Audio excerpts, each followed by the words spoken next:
Game na. Okay. Verse 1 hanggang verse number 7. Acts chapter 6, verse 1 to 7. Let me read this to you, no? And let's pray after. And proceed tayo agad. Welcome sa inyo, mga first time natin at bisita. Okay. Basahin natin, sundan nyo sa inyong mga mata. Verse 1, and in those days, when the number of the disciples was multiplied, there arose a murmurings of Grecians against the Hebrews, because their widows were neglected in the daily ministration.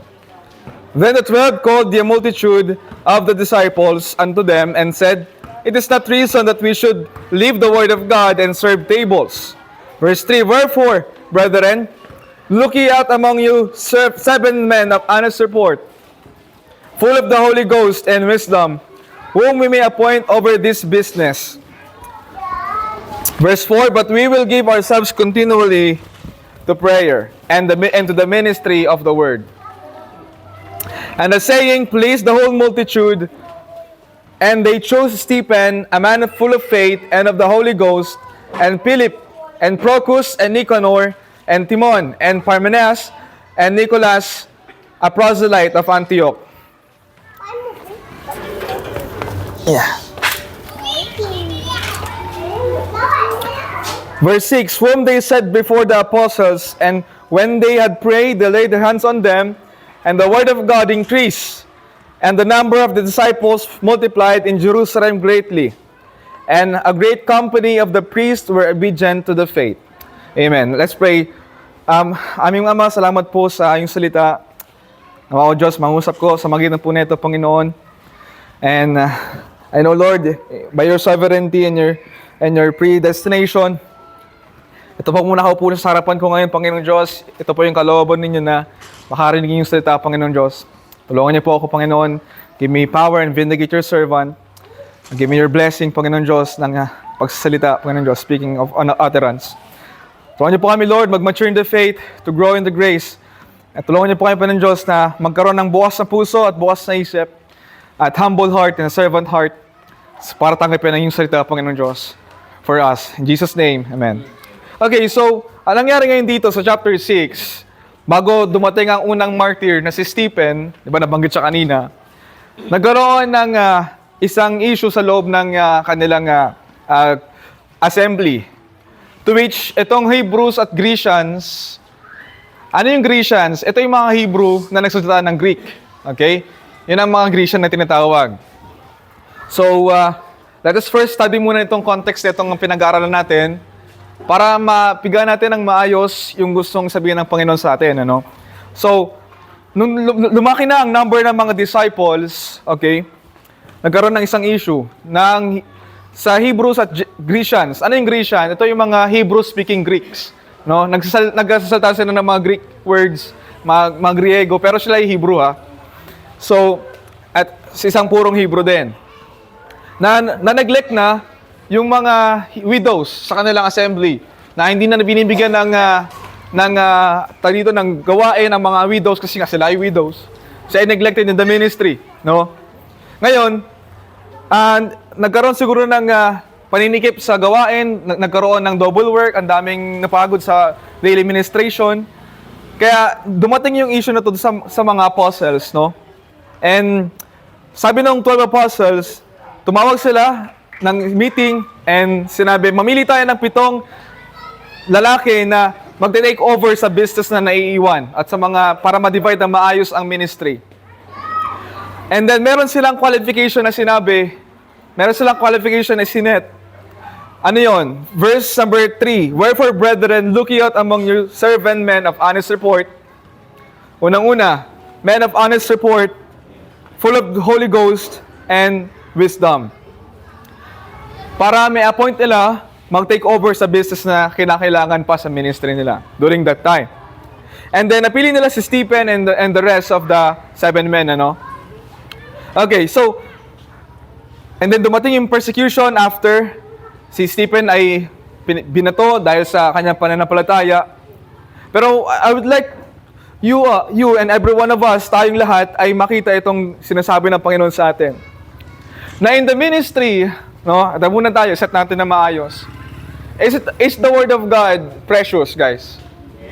Yes. It is more to be, kaya gusto ko kantayin natin kanina, yung Psalm 91, 19. Dahil gusto ko makita nila na this is more to be desired than gold. Okay? And this is also sweeter than honey. Ito ay gold. Ito ay ruby, ayon sa proverb. A precious jewel. Gold tried with fire. Precious ito. And you will not expect, kung sinasabi natin ito ay precious.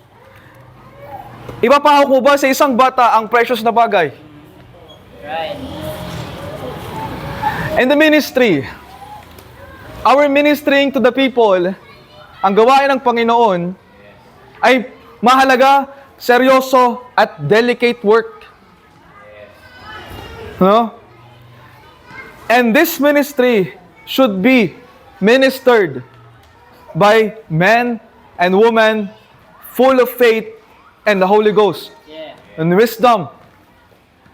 And to those of you, kaya nga siguro, sabi ko kanina sa Panginoon, wala yung mga namin ilan lang yung bisita natin. Siguro, nilolob ng Panginoon na talagang yung mga taga-church na talaga yung may stay dito. Because this message for you.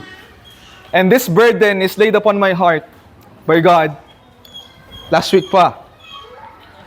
The ministry of the Lord is a precious work, delicate work, serious work, Cedric, Archie.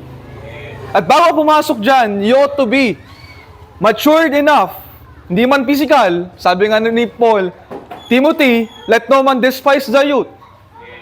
Timothy is a young people. But though he was young, he was a man of God. He is matured and spiritual in the scripture. Matured si Timothy, huwag niyo sabihin na bata naman ako eh. Ba si Timothy, nasa ministry, ano pa nga siya eh. Minister pa nga siya eh. Preacher pa nga si Timothy. Evangelist pa nga siya eh. Kahit bata siya, ba't ako hindi pwede? Ano sinasabi mo Kuya Paul? No. Timothy is young people. Bata nga siya, oo. But he is matured in the scripture. Because, sabi nga ni Paul, magpalago ka ng maigi sa salita ng Panginoon. Diba? Till I come, give attendance to reading and to exhortation. Saligsigin mo ang salita ng Panginoon. Ang testimony panghawakan mo. Holding forth the word of life. Timothy. Because tinitake over ni Paul kay Timothy ang isang seryosong trabaho. And for us, who is in the ministry, dito sa Book of Acts chapter 5, sa dulo ng ating binasa, everyone listen. The word of God increased, and the number of disciples increased, who were obedient to the faith. Why? Because those people na nagbi-ministry, na nasa gawain, ay men of honest report, men full of the Holy Ghost, and wisdom, understanding. Puspos ang mga naglilingkod sa Panginoon ng banal na Espiritu. Ano nangyari sa ating gawain ngayon? Hindi lang sa atin and all the churches today. That the ministry is full of childish people. Yes. Kaya ngayon, binababoy ang gawain. Pag-usapan natin yung pagiging matured in God's husbandry. Maturity in God's ministry. Maturity, growing in grace and in the knowledge of our Lord and Savior Jesus Christ. Let's talk about that, Punta muna tayo sa Galatians chapter 3. Tignan natin yung mga issue na hinaharap ni Paul with regard to this matter, ng immaturity sa ministry. Galatians chapter 3. 1 Corinthians chapter 3, 1 Corinthians chapter 3.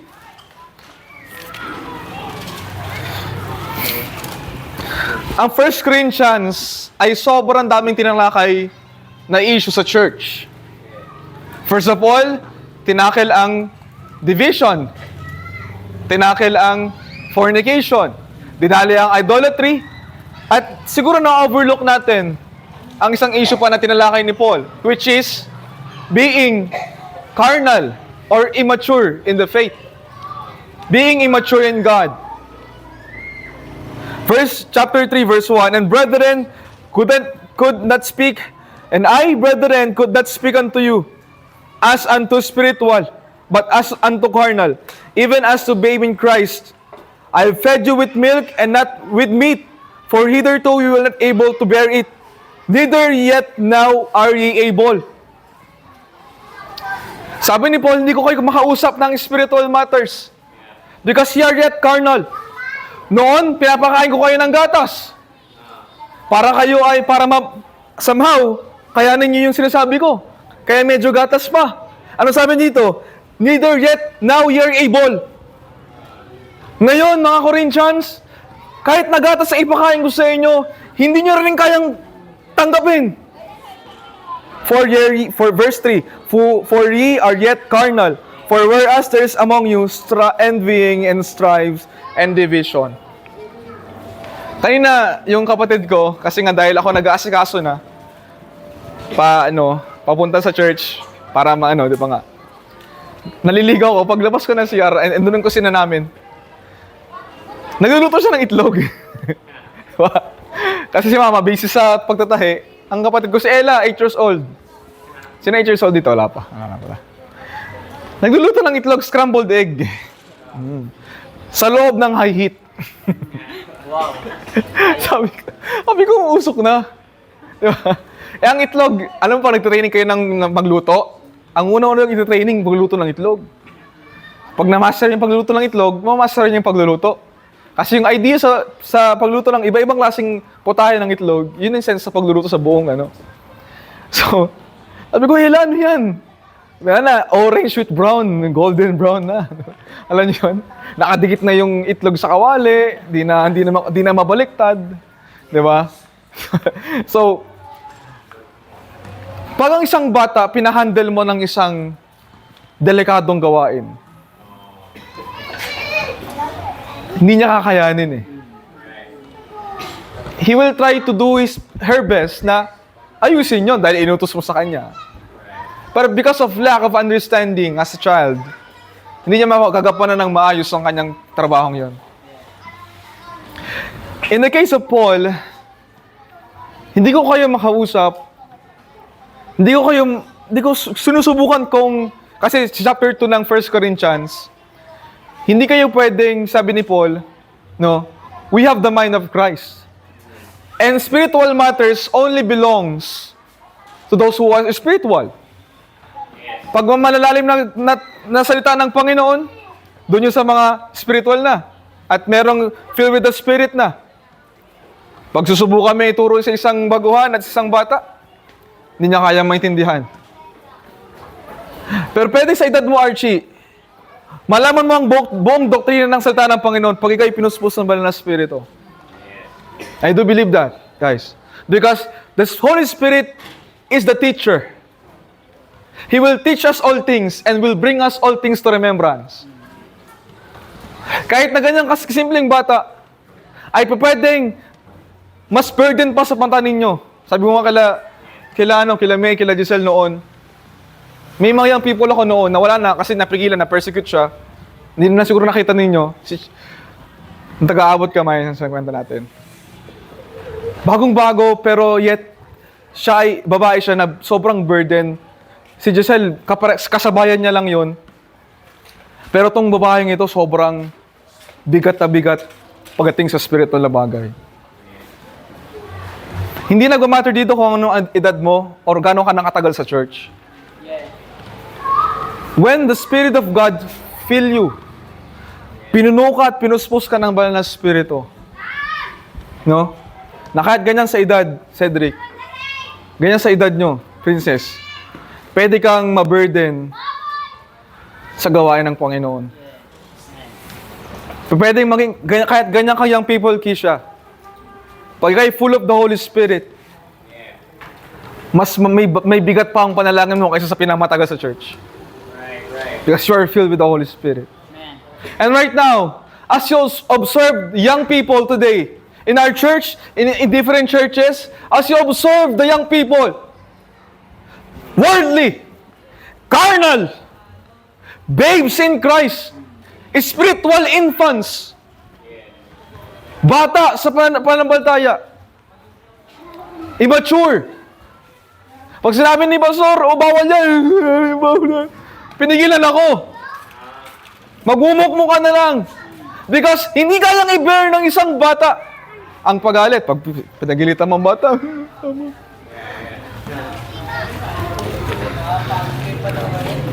diba? Pag ginagawa mo ng laruan ng isang bata, iiyak yan. The same as you, young people.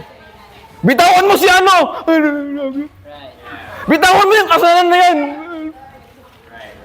Yeah. And yet you are in the choir. And yet you are in the ministry. Who is precious before the sight of God. And you're handling the work of the ministry. And you are immature in the faith. Sino dapat sisihin sa atin? Yung mga nauna. Where are the leaders? Where are the brothers and sisters in Christ? Who are mature? Mature din sa pananampalataya. Kaya sabi nga ni Pastor lagi, pag may pasaway na anak, sino dapat paluin? Yung magulang. And alam nyo guys, alam nyo yung mga young people ko. Sobrang pasaway nila. Hindi lang kayo yung burden doon. Naubos na nga yung hairline ko dahil sa kanila. Diba, Nay? May inopera sa akin si nanay. Pasaway. Pampatakip ng ito, no? Tanit. Order na siya Shopee dyan. yung tinatakip dito. Nabuhok. Et sila dahilan ba't umiksi ang hairline ko? Kung kayo, inis na inis sa kanila, anak ko. Why? Because they handling the work na hindi akma sa kanilang spiritual standing. Na kailangan natin gawin mga nauna sa kanila. Leaders. Workers. Let us then be matured in the faith more and more for them. Kasi sino susundan nila? Sino yung tatanawin nilang tatay? Sino yung tatanawin nilang kuya? Kung mismo yung mga leaders. Carnal din.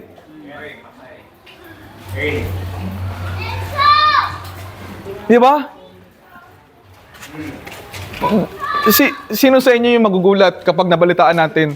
Okay? May digmaan po, World War III na po. Okay? At ang hukbo po ng Pilipinas is composed of 13 years old boys who will handle the tank and yung magdadrive ng aircraft natin ay yung yung 12 years old dating na ang inisip.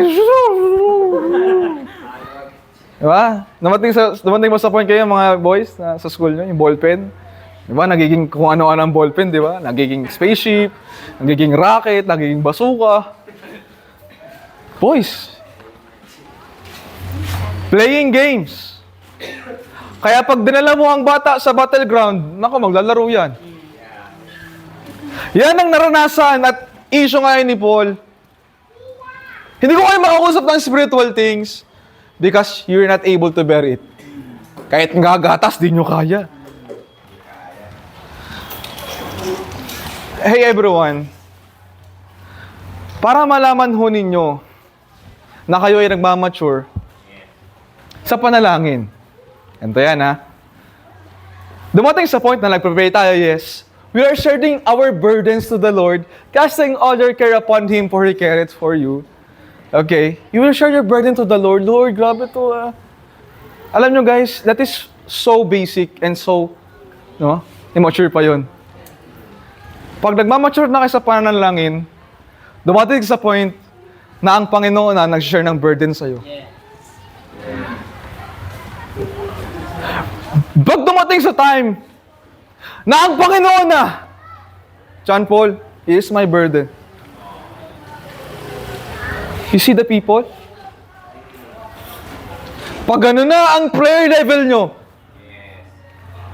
nagmamature na kayo in the faith. Hindi yung puro lang, Panginoon, ano ko sabi ko, alam ko. Alam niyo po, ikaw na lang ng ikaw. As you see the man of God in the Bible, hear the burden of the Lord. Hear what the Lord saith. Let us then pray na dumating sa time na nagmamature ka na in the faith, na ang nakikita mo na, hindi na burden mo, burden na ng Panginoon. At hindi ka niya bibigyan niya ng burden because you are too immature to bear the burden of the Lord. Siya pang immature eh. Ayoko naharap ako sa Panginoon, sasabihin ng Panginoon sa akin, John Paul, I have many more things to say to you. Pero dahil carnal ka, hindi ko ma-share sa'yo. Napakahirap noon, guys. Playing games. Men, at the age of... Ilang taon na kayo? Playing games in the ministry. Binababoy, tinatawanan ng ibang, di ba? Yung Israel, dahil sa kalokohan nila, tinatawanan sila ng ibang country. Yan ba ang Diyos ng mga Hebreo? At tayo, ang tatapang natin na tuligsayin ng ibang mga reliyon.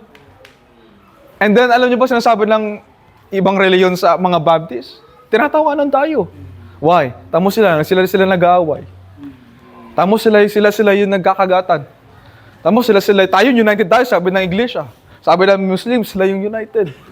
Pero yung Baptist, scattered. Why? Because we don't have the unity in the Spirit. At hindi mo pwede mapagkaisa ang mga spiritual na immature. Pag na-mature sa pananampalataya, then we will become matured in God. I want this message na ilagay sa mga kuya at ate, sa mga nanay at tatay. Pakita ko sa inyo sa Ephesians chapter 4. At saglit na lang po ito, no? Dahil ewan kung dumidilim ang paningin ko o dumidilim na talaga yung paligid. Chapter 4, Ephesians chapter 4.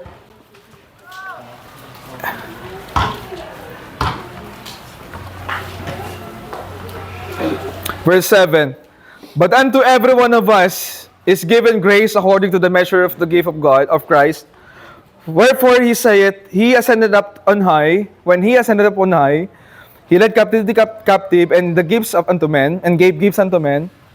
Tanong tayo sa verse 11. And he gave some apostles, and some prophet, and some evangelists, and some pastors and teachers.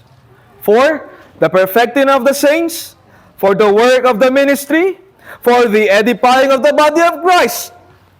Phil, anong purpose ng mga binigay ng Panginoon sa atin? Ng mga teachers, prophet, and pastors, and evangelists. Para saan? Para ano? Verse 13, hanggang sa tayo ay magkaroon ng pagkakaisa sa pananampalataya and of the knowledge of the Son of God unto a perfect man, unto the measure of the stature of the fullness of Christ. Hanggang sa ano pa? Verse 14, para that we henceforth be no more children, tossed to and fro and carried about with every wind of doctrine, with the sleight of men and cunning craftiness, whereby they lie in wait to deceive. Makita po natin to, ang burden na ito ng Panginoon. Na kaya tayo mga teachers and pastors and evangelists and prophets ay nilagay ng Panginoon sa church niya. Kasi alam niya magpapadala ang Panginoon ng mga bata sa pananampalataya. And our duty is to nourish them, to feed them, to teach them. Na hanggang sila ay mag-mature in the faith.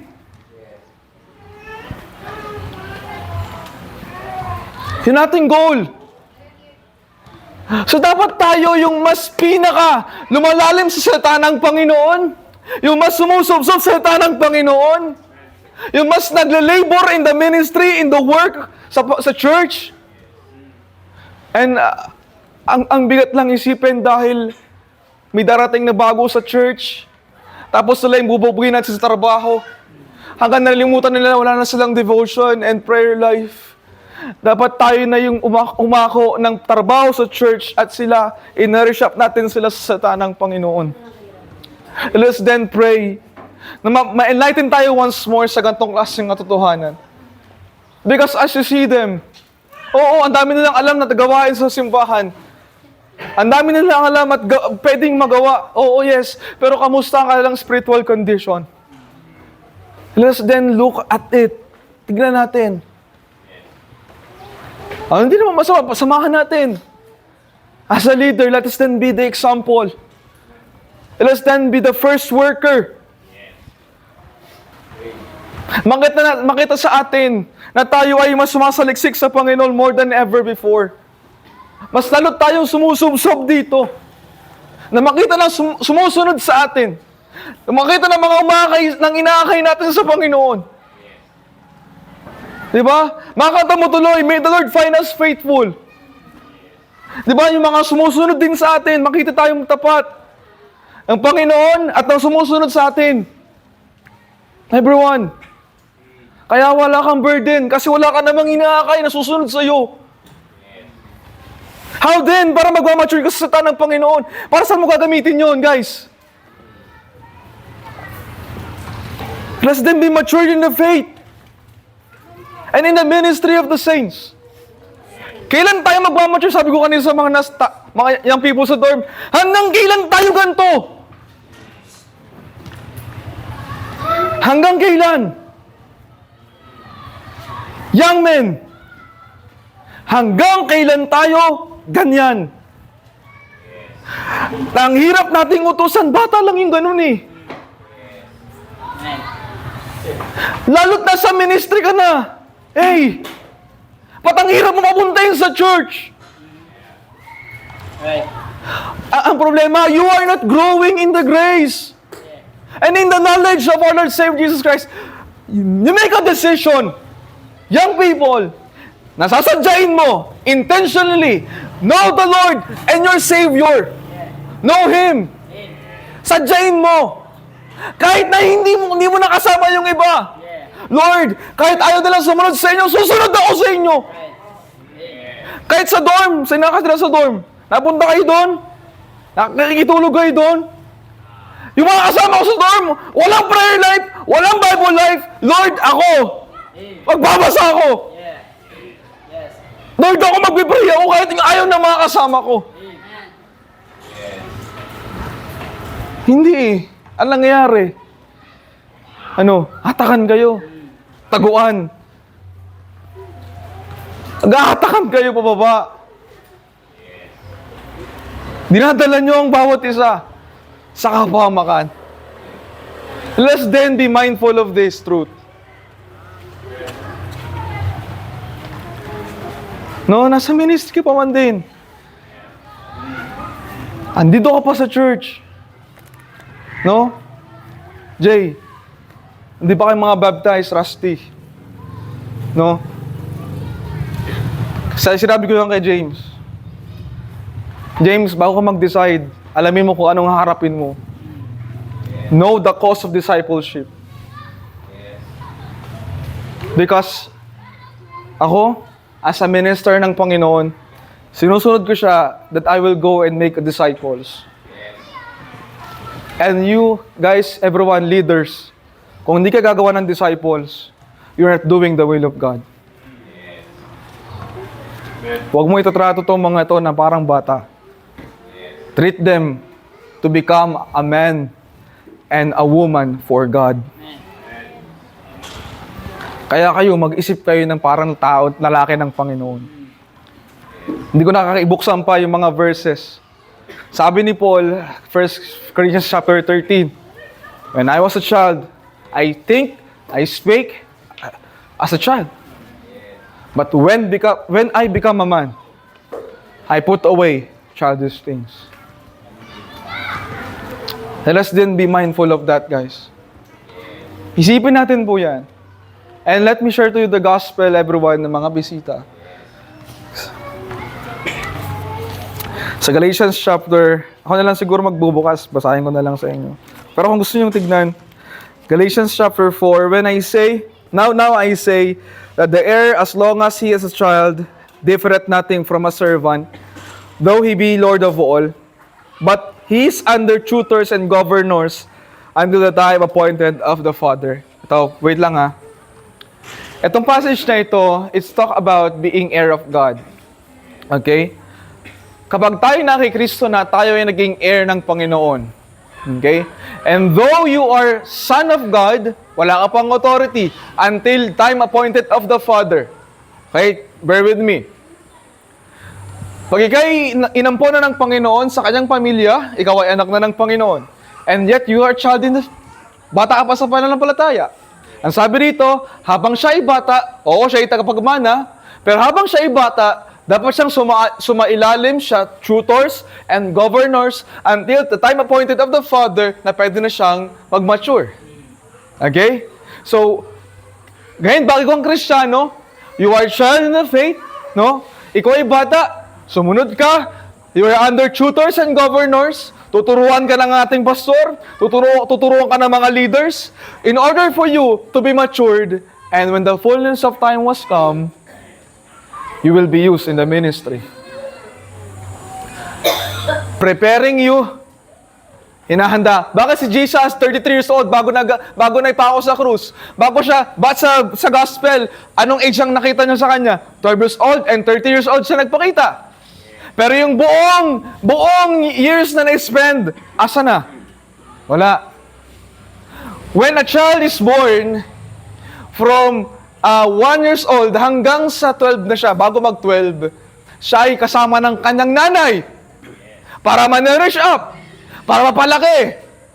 Kapag siya naman ay tumungtong na ng 12, ng 12, hanggang sa 25, he will do, ano sabi ni Jesus nung hinanap siya? Ano sabi niya? Oh, saan ka ba pupunta, Jesus? Kaya pa yung hinahanap. Ano sabi niya? Paano ko hinahanap? Ano ginagawa niya?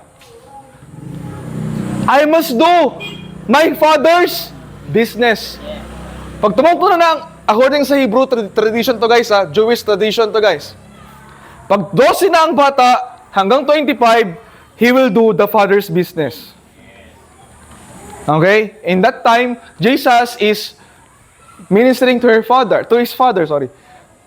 karpentero. Hina-apply niya. At the same time, yung kanyang pagiging anak ng Diyos. He was talking in the temple. Buong years na yon. 25, age of being a priest. And 30 years old is the age of being high priest. Kaya nung nagpakita si Jesus, full-grown man, 30 years old, he is now able, because he is our high priest. Siya ngayon ay able to become our high priest, 30 years old. 33, 3 years after, 3 is the number of completion. When the fullness of time was come, after 3 years, he was crucified on the cross. Anong sense po nun, guys, everybody? Anong sense po nun? Ang idea nun is maturity.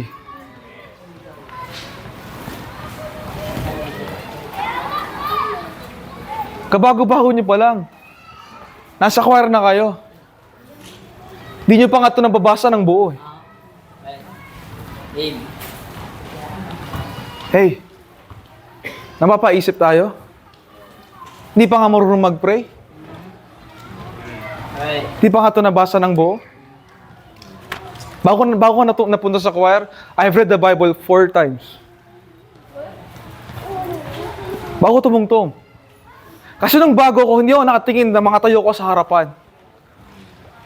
Kasi nung bago ko, alam yung ang desire ko bilang young people, Lord, I want to know you more.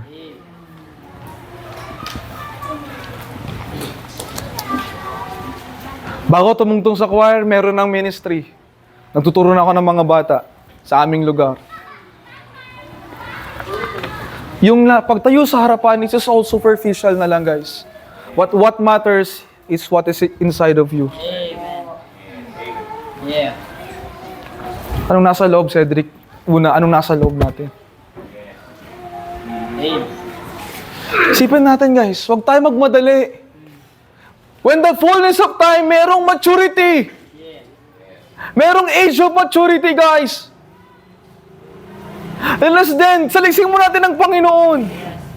Para pagdating mo sa ministry, hindi mo binababoy, sinisira ang gawain ng Panginoon, which is precious and holy in His sight. Maging aware tayo dyan, guys. Bisita, when the fullness of time was come, God sent His Son for us, made of a woman, to die on the cross. Bakit siya namatay? Because He bare our sins. He bare our sins on the cross. Ang ating kasalanan ay nilagak sa Kanya sa krus. Namatay siya that the body of sin might be destroyed. Okay? Di tayo binuksan ng ilaw, talaga. Alam niyo, wala pa tayong ilang minutes ito. Walang duty. Bisita na lang ha.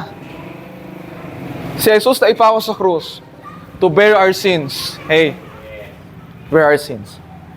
Parang kasalanan ay mamatay, ay masira, parang kasalanan ay masira, kailangan may mamatay.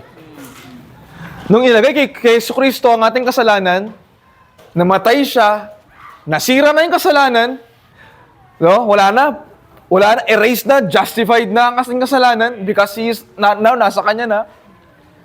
And He was buried, and after 3 days, He rose again to complete our sanctification and justification. Yes. Kinumpleto niya. Nung siya'y nabuhay sa mga patay, I have overcome death. Sabi ni Jesus para sa mga tao, I've conquered the hell. I've overcome the death. Ngayon, death hath no longer dominion over Him. Wala na. At sino man ang sasampalataya sa Kanya, will have no condemnation, but have everlasting life. The restoration of being a son, being a, heir, ay mare-restore. Ngayon, ikay anak na ng Panginoon. Because of His death, we shall be saved through His life. No? I cannot expound it more and more. Pero yun ang kailangan nyo marinig. Hey, ate. Yun ang kailangan mo marinig. You are a sinner. Ikaw po ay nagkasala sa Panginoon. Rusty, kahit CJ, Jay, huwag natin sabihin na tayo ay totoo kung tayo nagpapatuloy sa kasalanan. Amen. Tayo ay nagkasala ho tayo sa harapan ng Panginoon. That is why He need to die on the cross. To wrap this thing up, you need to repent. Pagsisihan, mag-decide, I will stop it more. I will not do it no more. Say to the Lord, ayoko na! I will repent! I will come back to the Lord! I will come back to my Father! Manumbalik tayo sa Panginoon! Amen. By repentance and by faith, turning our eyes on Him and believing that He is the one who can save our soul. Siya lang. And accept Him as your Lord and your Savior, Master. Kapag nakay Kristo ka na, CJ. Pag nakay Kristo na ka, nag-decide na kayo sa Panginoon, hey, pag you are in Christ na, you have no rights at all. Wala ka ng ibang karapatan, kundi you will live for Him. You will be for Him. All things, nasa Kanya na lahat. Surrender your life on Him. Anong idea ng surrender? Giving ourselves all to Him. Yeah. Ibig sabihin yun, sa Kanya na lahat. Yung future ko, yung ngayon, at yung dati ko, sa Kanya na lahat. And I will do the will of God. Wala lang hassle. Ganun lang yon, guys. Iba sa inyo, nag-worry para kayo sa future ninyo. Sinurrender nyo na nga. Hayaan nyo na ang Panginoon ang kumilos sa present and future ninyo. Okay? Siguro yun na lang muna. Dahil di na tayo nagkakakitaan. Gaya tayo wala tayong ilaw. Okay lang yan. Yan talaga. Okay. Ewan ko, nagdidilim na yung paningin ko. Talagang di na nakita. Ay, madali na rin tingin sa akin. Nasunog po tayo kagahapon. Parang damit lang tuloy ako nakalutang. Okay? So I'm offering you mga bisita guys. We are offering you Jesus Christ. And come to Him. And come with repentant heart, Yeah. willing to submit sa Panginoon. Kama? More on kay Pastor John, share niya sa inyo yan. And I'm thankful na nakasama kayo dito. At patuloy kayo na hanggang makilala niyo lubusan ng Panginoon. Okay? Let's end in prayer na lang siguro. Kasi Pastor Joel may pa. Lord, salamat po sa iyong salita. At salamat po sa iyong word. At doubtless, Panginoon Diyos, ang ipong salita will accomplish what it purposed dito sa lupang ito. And it will not return to you void or in vain. Walang saysay, Panginoon, no. Merong purpose kang ina-accomplish sa bawat buhay po namin. At sila po andito nakaupo. At ito ay isang mensahe na sumakto sa kanilang pagkakaupo dyan. Hindi ko alam, Panginoon Diyos, kung sino ang upo dyan ngayon. But you given me one simple and direct message for us, no. Kaya Lord, salamat po. Ito ay tanggapin namin ng may bukas na isip at bukas na puso, willingly to submit to your word. Lord, I pray in Jesus' name. Amen. Thank you. Thank you, Mr. Paul.